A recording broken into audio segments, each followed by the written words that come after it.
নাহিদ রানাকে নিয়ে কিছু বলার নাই, তার বল কি বলবো, অসাধারণ অসাধারণ, খুবই অসাধারণ। সে বাংলাদেশের গর্ব হতে যাচ্ছে, সে অনেক ভালো স্পিড, মানে বাংলাদেশের সেরা স্পিড বলার, তাকে নিয়ে কিছু বলার নাই।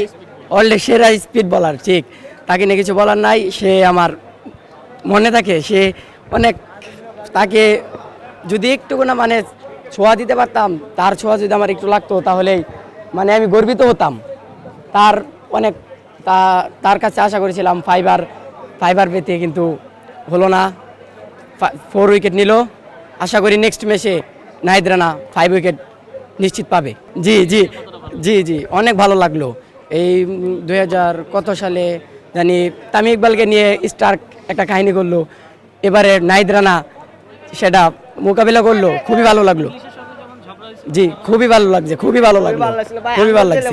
মনে করছিল যে তুই সেরা কোন দেশে থেকে আছে, মানে এরকম একটা খুবই ভালো লাগলো। ভাবভঙ্গি নাহিদ রানা বললাম না, ওয়ার্ল্ডের সেরা একটা বলার, মানে বিশ্ব সেরা স্পিড বলার, তাকে নিয়ে কিছু বলার নাই।